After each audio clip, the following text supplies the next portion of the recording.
마지막으로 이제 실습을 하시게 될 텐데요. 이번 실습에서는 가장 중점적으로 보시게 될 항목들이 많은 분들이 틀리고 이제 감사원 지적으로도 많이 당하고 있는 항목이 자본적 지출과 수익적 지출이거든요. 그래서 이 자본적 지출과 수익적 지출 관련돼서 실습을 한번 해보시게 될 텐데요. 그러니까 요거 설명드릴 때 앞쪽에서 이제 이런 공사 수리 요청서나 수리 폐기 계약 쪽에서 이제 어떤 항목을 선택하느냐에 따라서 자본적 지출이냐 수익적 지출이냐가 결정이 되게 되고요. 공사 수리 요청서에서는 증축을 선택하게 되면은 자본적 지출이고 계보수를 선택하게 되면은 수익적 지출인 것입니다. 그리고 수리 폐기 계약 쪽에서는 이 자본적 지출이라고 되어 있는 것이 이런 본자산 취득원가에 합산되는 회계 처리가 발생할 수 있도록 할 수 있고요.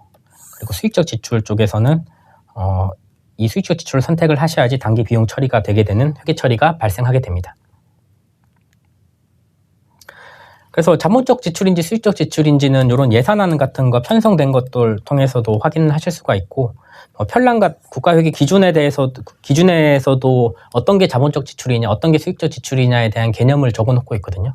그래서 이 개념, 이 내용들 한번 읽어보시고 업무 처리하실 때 판단을 하시면 될 것 같습니다. 참고적으로 이제 좀 예시를 한번 들어두면은 법인세 집행기준에 자본적 지출과 수익적 지출의 사례를 좀 예시로 들어놓고 있습니다. 그래서 자본적 지출 같은 경우에는 추상적 구분으로는 감가상각 자산의 내용 연수를 증가시키거나 그 가치를 현실적으로 증가시키는 수선비라고 생각하시면 될 것 같고요. 수익적 지출 같은 경우에는 감가상각 자산의 원상을 회복시키거나 능률 유지를 위해서 지출한 수선비라고 생각을 하시면 될 것 같습니다. 그리고 구체적으로 한번 보시면은 본래 용도를 변경하기 위한 개조 또는 엘리베이터 또는 냉난방 장치를 설치한 것 또는 빌딩 같은 곳에 이제 피난시설 같은 거 설치하게 되면은 건물 가액이 올라가게 되거든요.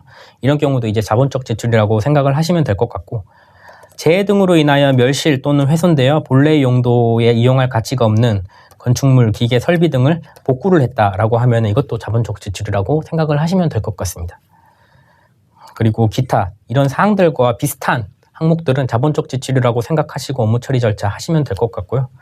수익적 지출의 예시를 한번 보면은 건물 또는 벽의 도장 또는 이런 것들을 수리하거나 파손된 유리나 기와를 대체하고 또는 기계에 소모된 부속품이나 벨트 같은 걸 단순 대체하는 경우 또는 자동차 타이어 대체 그리고 재해를 입은 자산의 외장의 복구, 도장 및 유리의 산입 같은 경우에는 단순 수선 유지비라고 생각하시면 될 것 같고요.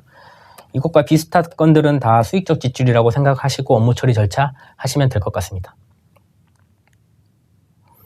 요거는 이제 구체적으로 예시를 들어놓은 실습인데요.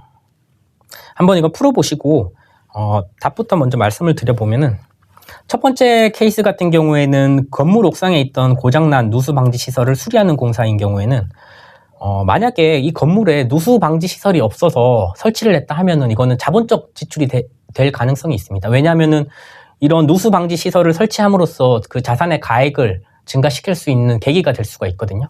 근데 이거 같은 경우 케이스 1번 같은 경우에는 고장난 원래 있던 누수 방지 시설을 단순히 이제 수리하는 공사이기 때문에 수익적 지출이라고 생각하시고 수익적 지출 업무 처리 절차 하시면 될 것 같고요. 두 번째 케이스 같은 경우에는 건물 리모델링 과정에서 냉난방기 설치를 하거나 창호공사, 전기공사를 추가적으로 진행한 경우에는 이제 건물의 가치를 증가시킬 수 있는 항목들이거든요. 이런 경우에는 이제 자본적 지출이라고 생각하시고 업무 처리 절차 하시면 될 것 같습니다. 케이스 3번 같은 경우에는 기존 도로와 관련된 이제 차선 확장 공사를 한다거나 도로 변경, 중앙 분리대 같은 거 설치하면은 그 자산의 가치를 증가시키는 그 가치를 증가시키는 항목들이라고 생각하실 수가 있는데요. 그런 경우에는 이제 자본적 지출이라고 생각하시고 업무 처리 절차 하시면 될 것 같고 케이스 4번 같은 경우에는 파출소 등을 개관할 때 집행한 행사 비용 같은 경우에는 단순 비용 지출이거든요. 어떤 자산의 가치를 증가시키는 항목들이 아니기 때문에 수익적 지출이라고 생각하시고 업무 처리 절차 하시면 될 것 같습니다.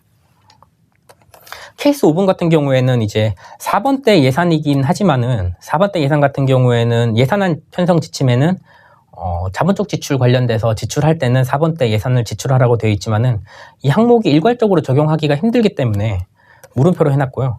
지출 내역을 성격별로 다룰 수가 있기 때문에 담당자분들이 그 지출 내역이 어떤 건지 잘 판단을 하시고 자본적 지출인지 수익적 지출인지 결정하셔서 업무 처리 절차 추가적으로 하시면 될 것 같습니다.